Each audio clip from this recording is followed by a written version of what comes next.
నర్మద కడుపు పోయేలా చేయటానికి నర్మదను తోసేసిన వల్లి చెంప పగలగొట్టిన రామరాజు. ఇదంతా ఎలా జరిగిందో వీడియో ద్వారా చూసేద్దాం. ఎక్కడ వీడియోని స్కిప్ చేయకుండా చివరి వరకు చూస్తే పూర్తిగా మీకు అర్థమవుతుంది.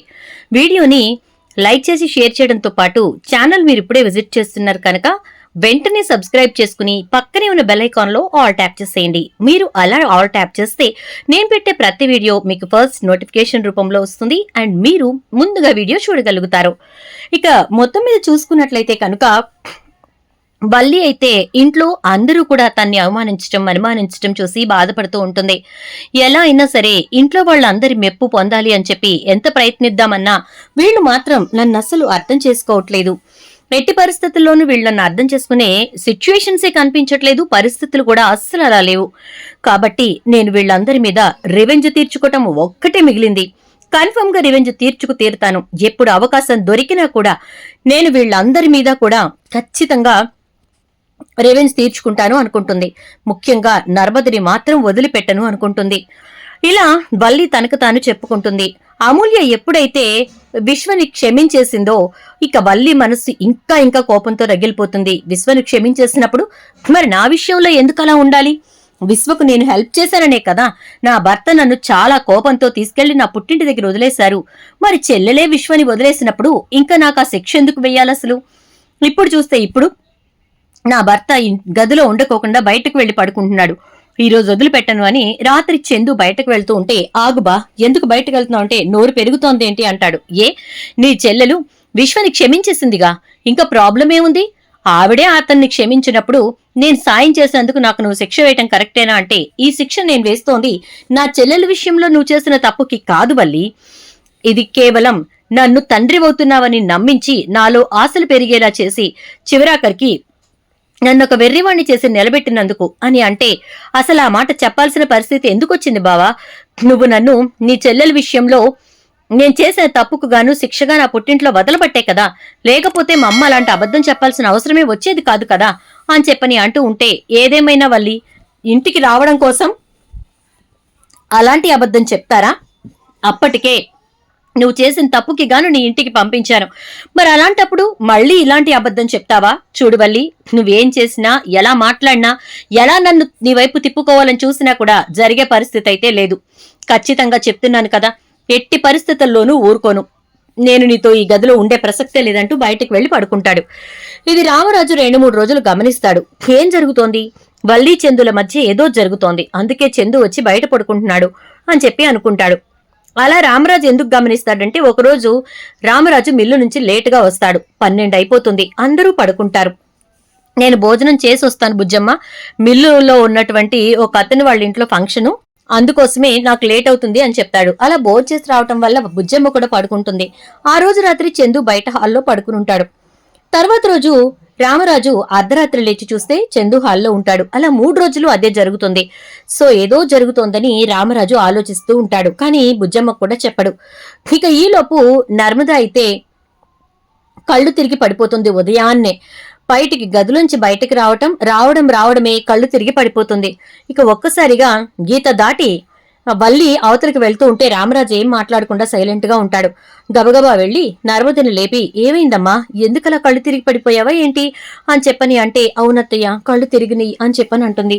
కూర్చో అని చెప్పేసి గబగబా వెళ్లి నిమ్మనీళ్లు కలిపి తీసుకొస్తుంది. పరగడుపున నిమ్మనీళ్లు ఇస్తున్నావు బుజ్జమ్మ అని అంటే, ఒకవేళ అమ్మాయి కడుపుతో ఉంటే గనుక వాంతులు అయిపోతాయండి అని చెప్పని అంటుంది. ఓ సరే అయితే అని చెప్పనంటే ఇక నిమ్మ నీళ్లు తాగడంతో వామిటింగ్స్ చేసేసుకుంటుంది నర్మద. దాంతో ఇక వెంటనే డాక్టర్ని పిలిపించండి అంటుంది. డాక్టర్ వస్తాడు. వచ్చిన తర్వాత చూసి నర్మద ప్రెగ్నెంట్ అని చెప్పేసరికి అందరూ చాలా సంతోషపడతారు. ఈ గీత చెరిపోయిరా నడిపోడా అని చెప్పని అంటుంది. సరేనమ్మా, నీకోసం చెరిపేస్తాను అని చెప్పేసేసి అంటే, అదేంటత్తయ్య గారు గీత చెరిపేయమంటున్నారు, మరిది గారు చేసిన అన్ని మర్చిపోయారా అని చెప్పేసి మాట్లాడుతూ ఉంటే, చూడమ్మ వల్లి, ప్రస్తుతం నువ్వు మాట్లాడకుండా ఉంటే మంచిది అని చెప్పేసి గీతంతా చెరిపేస్తుంది. ఇక ఇల్లంతా ఒక్కటైపోతుంది. రేపో మాపో మనవళ్ళిద్దరు రాబోతున్నారు నాకు అని రామరాజు సంబరపడిపోతూ ఉంటాడు. రేపో మాపో మనవడు రాబోతున్నాడని రామరాజు సంబరపడిపోతూ ఉంటాడు. వల్లి బిడ్డని కంటుంది, ఆ బిడ్డను ఎత్తుకుందాం అనుకున్నాను, కానీ ఇప్పుడు నర్మద బిడ్డని కనబోతోందని చాలా సంబరంగా ఉంటాడు. కానీ వల్లి ప్రవర్తన మాత్రం రామరాజుకి చాలా సస్పీషియస్ గా అనిపిస్తూ ఉంటుంది. దాంతో ఇక వల్లిని అబ్జర్వ్ చేస్తూ ఉంటాడు. ఒకరోజు ఉదయాన్నే రామరాజు మిల్లుకు వెళ్తూ ఉండగా నర్మద ఆఫీస్ కి బయలుదేరుతూ ఉంటే వల్లి అయితే రామరాజు వెళ్లిపోవడం చూసి నర్మద ఇంకొక 5 నిమిషాల్లో బయటకు వస్తుందనగా మెట్ల మీద నీళ్లు పోస్తుంది. వెళ్లిపోతున్నటువంటి రామరాజు బండి ఏదో ట్రబుల్ ఇచ్చిందని బండి చూసుకుని పైకి లేచేసరికి వల్లి మెట్ల మీద నీళ్లు పోయటం చూస్తాడు. ఏంటి ఇలా పోసింది అనుకుంటూ ఉండగా ఈలోపు నర్మద రానే వస్తుంది. నర్మద దిగుతూ ఉంటే వల్లి నక్కి నక్కి చూస్తూ ఉంటుంది. ఇక నర్మద ఒక మెట్టు 2 మెట్లు 3వ మెట్టు దగ్గరికి వచ్చేసరికి జరున జారి పడబోతుంది. అప్పుడు వెంటనే పక్కనే ఉన్న అరుగుని పట్టుకుంటుంది. వల్లి అలా చూస్తూ ఉంది కానీ చెయ్యవలేదు. కానీ నీళ్లు కూడా తనే పోసింది. అంటే ఖచ్చితంగా వల్లి నర్మద కడుపు పోగొట్టాలనుకుంటోంది అని చెప్పి మనసులో అనుకుని నర్మద విషయంలో జాగ్రత్తగా ఉండాలి అనుకుంటాడు. ఇక అలా బుజ్జమ్మతోటి నర్మదతో ఏ పని చేయించకు, వీలైతే సెలవు కూడా పెట్టమని చెప్పు, ఇంట్లో కూడా జాగ్రత్తగా చూసుకో అని చెప్తాడు గాని ఈ విషయం మాత్రం చెప్పడు. ఇక వల్లి అయితే ఎప్పుడెప్పుడు అవకాశం దొరుకుతుందా నర్మద కడుపు పోగొడదామా అని చెప్పే ప్రయత్నాలు చేస్తూ ఉంటుంది. రామరాజు నర్మదకి ఫోన్ చేసి, చూడమ్మా, ఇంట్లో ఏదైనా తినే ముందు అందరితో పాటే కూర్చుని తిను, విడిగా ఎప్పుడూ తినకు, ఒంటరిగా ఏదీ తినకు, సరేనా?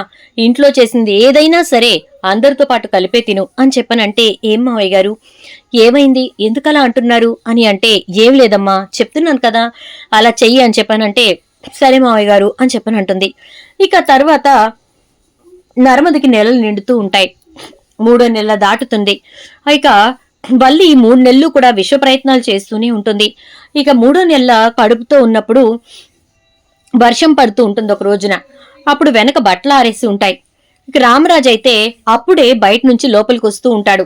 వర్షం పడుతూ ఉంటుంది కదా. తల తుడుచుకుంటున్న రామరాజుకి నర్మద బట్టలు తీయడానికి వెళ్ళడం కనపడుతుంది. గబగబా పరిగెడుతున్నటువంటి నర్మద ఇక పెరటి గుమ్మం వైపున్న మెట్లు దిగుతూ ఉండగా వెనక నుంచి వల్లి తోసేయటం క్లియర్ గా కనపడుతుంది. ఒక్కసారిగా రామరాజు చూసి షాక్ అయిపోతాడు. గబగబా నర్మద దగ్గరికి పరిగెత్తుకుంటూ వెళ్లి భుజమా భుజమా అని గట్టిగా అరిచేసరికి ఇక వేదవతి వస్తుంది. నువ్వెందుకు నర్మదని అనవసరంగా బట్టలు తీయడానికి పంపించావంటే, నేను పంపలేదండి అంటుంది. అక్కడ జారి పడిపోయింది చూడు అని చెప్పేసేసి అంటే వల్లి అయితే కంగారు పడిపోతూ ఉంటుంది. నేను తోయటం చూసారా ఏంటి అని చెప్పని అనుకుంటూ ఉంటే నర్మద నన్నెవరో తోసినట్టు అనిపించింది అత్తయ్య అని చెప్పని అంటే, ఎవరు తోసుంటారే, ఎవరు తోసుండ్రు, నువ్వే కంగారుగా పడిపోయి ఉంటావులే, పద అని చెప్పేసేసి ఇక లోపలికి తీసుకొచ్చి కూర్చోబెడితే కాలు బెణికిందత్తయ్య అంటే, కడుపుకేమైనా తగిలిందేమే అని చెప్పని అంటుంది. ఏమో అత్తయ్య తెలీదు, కానీ నడుమంతా నొప్పిగా ఉంది అని చెప్పని అంటుంది. వెంటనే ఇక హాస్పిటల్కి తీసుకెళ్దామండి అంటే గబగబా ధీరజ్కి ఫోన్ చేస్తే, ఇక్కడే ఉన్నానమ్మా, సెంటర్లోనే వస్తున్నా అని చెప్పి ధీరజ్ వస్తాడు. ఇక నర్మదను వెంటనే హాస్పిటల్కి తీసుకెళ్తారు. కాలుకి చిన్న ఫ్రాక్చర్ అయిందంతే, కడుపులో బిడ్డకి ఏ ప్రమాదం లేదు, అంతా బాగుంది అని చెప్తారు డాక్టర్లు. దాంతో ఇక ఇంటికి తీసుకొచ్చేస్తారు. ఇంటికి వచ్చిన తర్వాత రామరాజు వల్లిని పిలుస్తాడు. ఏంటి మావయ్య గారు అని చెప్పని అంటే వల్లి చెంప చెడ్డును పగలగొడతాడు. ఒక్కసారిగా షాక్ అయిపోతారు అందరూ. ఏంటి నాన్న అని చెప్పేసి చందు అడిగేసరికి, నర్మదని వెనక నుంచి తోసేసింది వల్లిని, అదే నేను క్లియర్ గా చూశాను. వల్లి నేను లోపలికి రావడం గమనించుకోలేదు. ఇది ఈ రోజు తంతు కాదు, 3 నెలలుగా నేను గమనిస్తూనే ఉన్నాను. వల్లి తనకు దొరికిన ప్రతి అవకాశాన్ని ఉపయోగించుకుని నర్మద కడుపు పోగొట్టాలని ప్రయత్నిస్తూనే ఉంది. ఎక్కడో ఒక చోట ఫుల్ స్టాప్ పెట్టాలనుకున్నాను. ఈ రోజు నా కళ్ళల్లో క్లియర్ గా పడింది. నేను భ్రమపడుతున్నానేమో అనుకున్నాను, కానీ అది నిజమని ఈ రోజు నిర్ధారణ అయ్యింది అని చెప్పని అంటూ ఉంటే మావయ్య గారు అది అది అంటూ ఉంటుంది వల్లి అయితే. ఏంటమ్మా అది, కడుపుతో ఉన్న తోటి కోడలు నీకొక మంచి చెల్లెల్లా ఉంటుంది కదా, మరి తన గురించి నువ్వు ఇలా ఎలా ఆలోచించగలిగావు, ఎందుకు ఇలాంటి పని చేశావు అని చెప్పి తిట్టేసరికి, అలా కాదు మావయ్య గారు, నేను చెప్పేది ఒకసారి వినండి, దయచేసి నన్ను క్షమించండి అంటూ ఉంటే చందు, అందుకేనమ్మా దీన్ని అసలు ఇంటికే తీసుకురావద్దన్నాను అని అంటే, అదేంట్రా ఎందుకు ఇంటికి తీసుకురావద్దన్నావు అంటే, ఇది దాని కడుపు విషయంలోనూ అబద్ధం చెప్పింది, నర్మద కడుపుని పోగొట్టాలనుకుందంటే అబద్ధం చెప్పటం ఏంటి అంటే, అసలు అది ప్రెగ్నెంటే కాదు నాన్న, తనకి రాని ప్రెగ్నెన్సీని వచ్చినట్టుగా మనందరినీ నమ్మించారు. పోయింది నర్మద వల్లే అన్నట్టుగా అందరినీ నమ్మించారు. నర్మదని బ్లేమ్ చేయించారు.